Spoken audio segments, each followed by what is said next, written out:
আর একমাত্র বাকি রইল দক্ষিণ দিক। তখন শত্রুঘ্ন বীর সারথীর প্রতি কহিতে লাগলেন, বাছারে সারথী, আমরা তো পৃথিবীর এই তিনটা দিক হাসতে খেলতে আমরা জয় করে ফেলেছি, আর একমাত্র আমাদের দক্ষিণ দিক বাকি আছে। আর এই আমাদের দক্ষিণ দিকে যাওয়ার কোনো প্রয়োজন নেই। আরে দক্ষিণ দেশে ছিল লঙ্কার রাবণ, আমার দাদা শ্রীরামচন্দ্র তাকে একবারে করে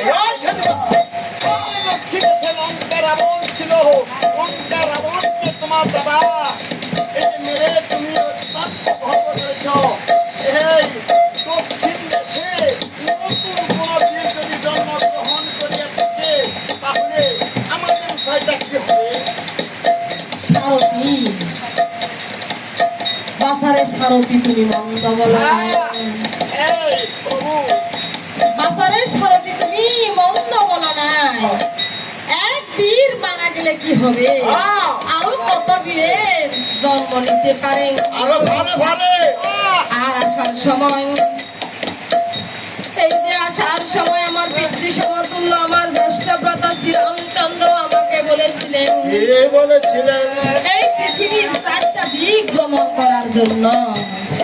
যদি আমি এই পৃথিবীর চারটা দিক ভ্রমণ না করি তাহলে আমি বাক্যভ্রষ্ট অপরাধী হব। ওরে বাক্যভ্রষ্ট অপরাধী জীবের নরকে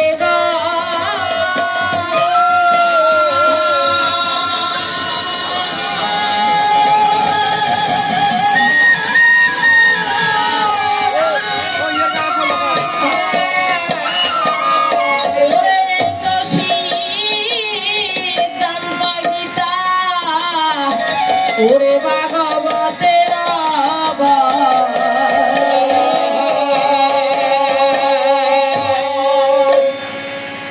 এই যে আমার পিতৃ সমতুল্য জ্যেষ্ঠ ভ্রাতা, এই যে শ্রীরামচন্দ্রকে কেন পিতৃ সমতুল্য বলা হয়েছিল? এই যে আমাদের সংসারে এখনো কিছু আছেন, ছোটবেলায় বাবা হয়তো মারা গেছে, অত একটি তার বড় ভাই সেই কর্ম করার মতো বয়স হয়েছে, আরো তো কিছু ছোট ভাই বোন তাদের ছোট রয়েছে। সংসারে তো আর কর্ম করার মতো আর কেউ থাকে না।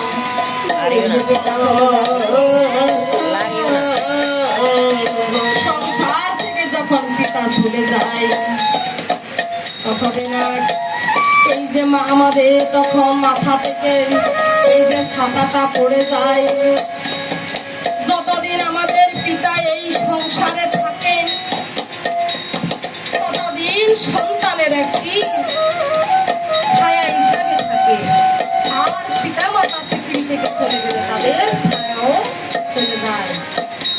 তখন তার সংসারে যদি এই যে ভাই বড় ভাই থাকেন তখন সে তাকে এই যে পিতৃ আদরে তাকে তখন এই ছোট ভাই বোনদেরকে তখন লালিত পালিত করে। কিন্তু জন্ম দিলেও পিতা মাতা এই যে মা হয় না বাবা হয় না, জন্মের কর্ম করিতে হবে। জন্মের কর্ম না করিলে এই যে পিতা মাতা হওয়া যায় না। জ্যেষ্ঠ ভ্রাতা এবং কি বড় জ্যেষ্ঠ যদি ভুল থাকে